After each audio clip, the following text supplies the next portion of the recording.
जरा सोचिए, दुनिया की सबसे बड़ी इंडस्ट्रीज में से एक ऐसी इंडस्ट्री जो इंडिया की इकोनॉमी का इतना बड़ा हिस्सा है, अगर कोई कहे कि वो खत्म होने वाली है। जी हाँ, आज हम एक ऐसी ही हैरान कर देने वाली भविष्यवाणी पर बात करने वाले हैं। ये बात कही है मशहूर इन्वेस्टर विनोद खोसला ने। उनका साफ कहना है कि 2030 से 2035 तक आईटी और बीपीओ बिजनेस खत्म हो जाएगा। खत्म। ये कोई छोटी मोटी बात नहीं है, ये एक बहुत बड़ी वार्निंग है, सीधा सीधा एक बड़े जॉब क्राइसिस की तरफ इशारा। और सुनिए, ये कोई 50-100 साल बाद की बात नहीं हो रही है। नहीं, हम बात कर रहे हैं 2030-2035 की। मतलब आज से बस कुछ ही साल दूर। इतना नजदीक है ये टाइम कि इसे इग्नोर करना आसान नहीं होगा। तो सवाल ये उठता है कि आखिर ऐसा हो क्यों रहा है? इस इतने बड़े बदलाव के पीछे कौन सी ताकत है? जवाब एक ही शब्द में है, एआई, आर्टिफिशियल इंटेलिजेंस। यही वो इंजन है जो इस पूरी इंडस्ट्री को हिलाकर रख देने वाला है। देखिए, इसका फंडा बड़ा सिंपल है। एआई आने से ना प्रोडक्टिविटी यानी काम करने की स्पीड आसमान छू लेगी। मतलब ये कि जो काम आज 100 लोग मिलकर करते हैं, चाहे वो कोडिंग हो, डेटा एनालिसिस हो या कॉल सेंटर्स का काम हो, कल वही काम शायद 10 लोग या हो सकता है एक भी इंसान ना करे। विनोद खोसला कहते हैं कि अगले 15 साल, बस 15 साल बहुत क्रूशल होने वाले हैं। इन्हीं 15 सालों में ये बदलाव सबसे तेजी से आएगा।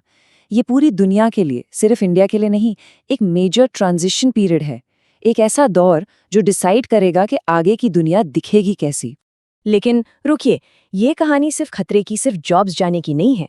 जहां एक दरवाजा बंद होता है, वहां दूसरा खुलता है ना?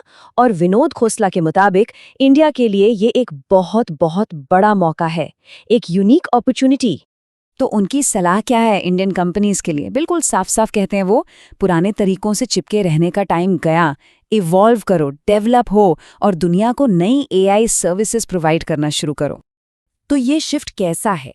ये पास्ट के आईटी और बीपीओ सर्विसेज से फ्यूचर की ग्लोबल एआई सर्विसेज की तरफ एक स्ट्रैटेजिक जंप है। सोचिएगा, ये कोई छोटा मोटा एडजस्टमेंट नहीं है, ये पूरी की पूरी डायरेक्शन बदलने वाली बात है। तो सवाल ये है कि इंडिया ही क्यों? हमारे पास ऐसा क्या खास है? कुछ बातें हैं। पहली, इंडिया एआई को अडॉप्ट करने के लिए यूनिकली पोजिशन्ड है। दूसरी बात, वेस्टर्न टेक्नोलॉजी जो है ना, वो डेवलपिंग देशों के लिए अक्सर बहुत महंगी पड़ती है। और तीसरा, अफ्रीका या साउथ ईस्ट एशिया जैसे रीजन्स में अभी उतनी नॉलेज बेस नहीं है। इंडिया इस गैप को भर सकता है, दुनिया को सस्ती और अच्छी एआई सर्विसेज दे सकता है। पर हाँ, एक कैच है, इस रेस में जीतेगा वही जो सबसे तेज दौड़ेगा। चलिए, अब थोड़ा आगे की सोचते हैं। ये सब सिर्फ बिजनेस और जॉब्स तक की बात नहीं है। अगर इंडिया इस मौके को सही से भुना लेता है, तो इसका असर हम सबकी, आम आदमी की जिंदगी पर पड़ेगा, और वो भी एक जबरदस्त पॉजिटिव तरीके से। जरा सोचिए, हर इंडियन के पास अपना पर्सनल एआई डॉक्टर हो, एक ऐसा डॉक्टर जो 24 घंटे 7 दिन अवेलेबल हो, जो आपकी भाषा में बात करे, आपके सिम्टम्स को समझकर इनिशियल डायग्नोसिस दे। इससे हेल्थ केयर कितना सस्ता और एक्सेसिबल हो जाएगा, खासकर उन गांव में जहां आज डॉक्टर पहुंच नहीं पाते। अब आते हैं एजुकेशन पर।